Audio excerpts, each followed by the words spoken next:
4 sisters, same mother, same $2,000 to start.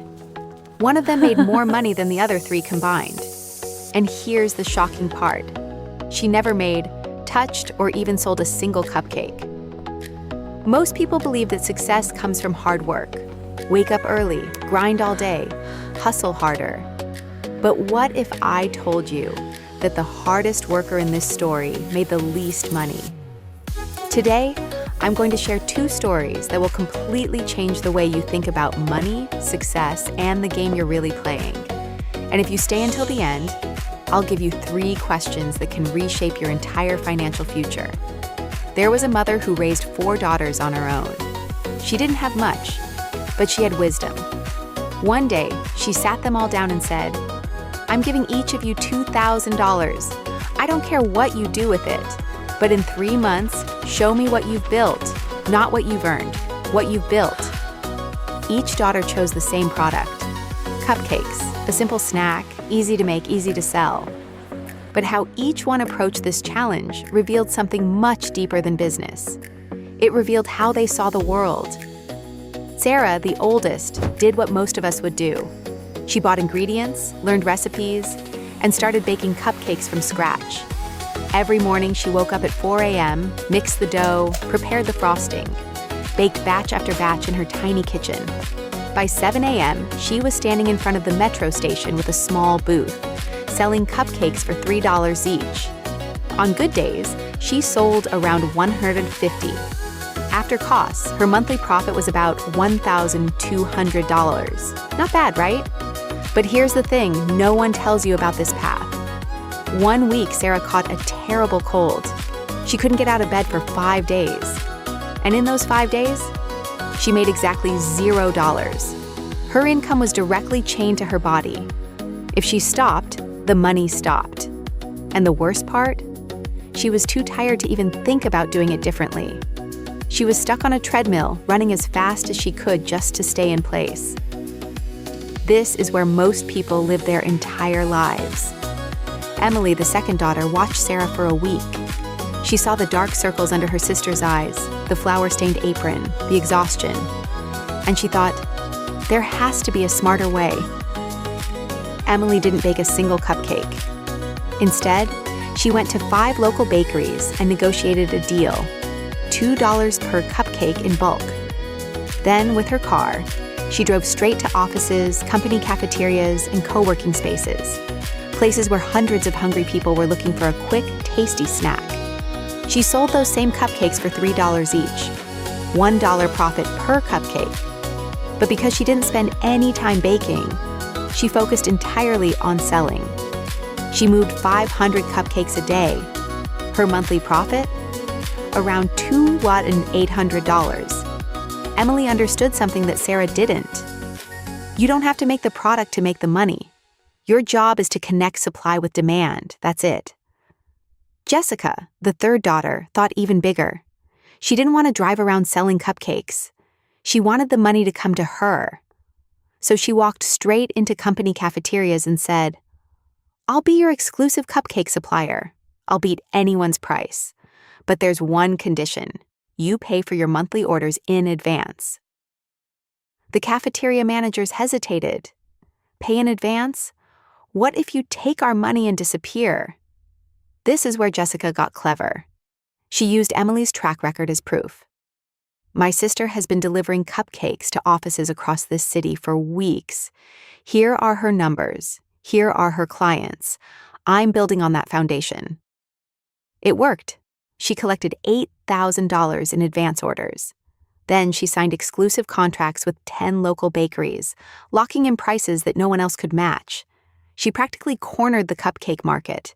She used other people's money to fund the operation, other people's kitchens to make the product, and other people's offices to consume it. Jessica didn't work in the business. She designed the business to work without her. But then there was Megan, the youngest. For the first few weeks, Megan did nothing. At least that's what it looked like. While her sisters were baking, selling, and dealing, Megan was watching, studying, taking notes. She noticed something none of her sisters saw. The bakeries needed flour, sugar, butter, and packaging. They were buying from different suppliers at different prices with no consistency. And the suppliers? They wanted steady, predictable orders, but had no way to guarantee them. Both sides had a problem. Megan became the solution. She went to the flour mills and sugar distributors and said, I have a network of bakeries with guaranteed recurring orders every single month. If you give me preferred pricing, I'll channel all of that volume through you. Then she went to the bakeries and said, I can get you ingredients 15% cheaper than what you're paying now. All I ask is an 8% commission on each transaction. Both sides said yes immediately. It was the easiest deal either of them had ever made. And just like that, without baking, without selling, without delivering a single cupcake, Megan made more money than Sarah, Emily, and Jessica combined. She didn't sell cupcakes, she sold the infrastructure. 3 months later, the four sisters sat down with their mother to share their results. Sarah said, I worked harder than I've ever worked. I made $200 a month. Emily said, I made $12,800 without baking a single cupcake. Jessica said, I built a system, around $5,000 a month. Megan smiled and said, I made over $9,000, and I can do it from anywhere with just my phone. Their mother nodded and said, Sarah, I'm proud of your effort. But effort without leverage is just survival. Megan, you understood something the others didn't. The most valuable person in any market is not the one who works the hardest. It's the one who connects the pieces that everyone else overlooks. Now pause for a second. Which sister are you right now? And more importantly, which one do you want to become? This isn't just about cupcakes. This is about how you think about money. Think about the real world. Uber doesn't own a single car, but dominates transportation. Airbnb doesn't own a single hotel room, but controls the hospitality market. They are all Megans. The real money is made when your income is detached from your time and supported by a system. So before you start anything, ask yourself, how do I build something that works even when I don't? But here's a question that might bother you. Can this kind of strategic thinking be taught in school? Can a university degree give you Megan's mindset? Surprisingly, the answer might be no. In fact, sometimes the most educated person in the room is the worst at seeing what really matters. Let me prove it with a second story. On a train heading south, a university professor and a farmer named John sat across from each other. The professor, noticing John's worn-out boots and sun-beaten face, thought he'd have a little fun. Let's play a game, the professor said. I'll ask you a question. If you can't answer, you give me $5. Then you ask me one. If I can't answer, I'll give you $500. John looked at him quietly and said, Deal. The professor smiled and asked, What is the exact distance between the Earth and the Moon? John thought for a moment. Then, without saying a word, he reached into his pocket and handed the professor $5. Now it was John's turn. What animal goes up a mountain on 3 legs but comes down on 4? The professor's smile disappeared. He thought and thought, pulled out his phone, searched every database he could find. Nothing. Defeated, he handed John $500. John took the money, leaned back, and closed his eyes. But the professor couldn't let it go. Wait, so what is the animal that goes up on 3 legs and comes down on 4? John opened one eye, reached into his pocket, and handed the professor another $5. Then he went back to sleep. John didn't play to answer questions. He played to win the game. A few years later, John moved to the city and opened a small leather workshop on a busy street full of old shoe repair shops. Right across the street was Mike's shop, a place locals had trusted for over 20 years. Mike specialized in heel repair, polishing, and restoration. One morning, a sign appeared in John's window. Heel repair, $10, immediate service. Mike scoffed. That was cheaper than his price. The next day, Mike put up his own sign. Heel repair, $8, guaranteed quality. John lowered his, $6, fast and top quality. Mike fired back, $5, the cheapest on the market. John went even lower, $4, limited time only. Mike stormed into John's shop, furious. Are you insane? At these prices, we'll both go bankrupt. You're destroying both of our businesses." John looked up calmly and said, "Not both of us, just yours." Mike froze. "What do you mean?"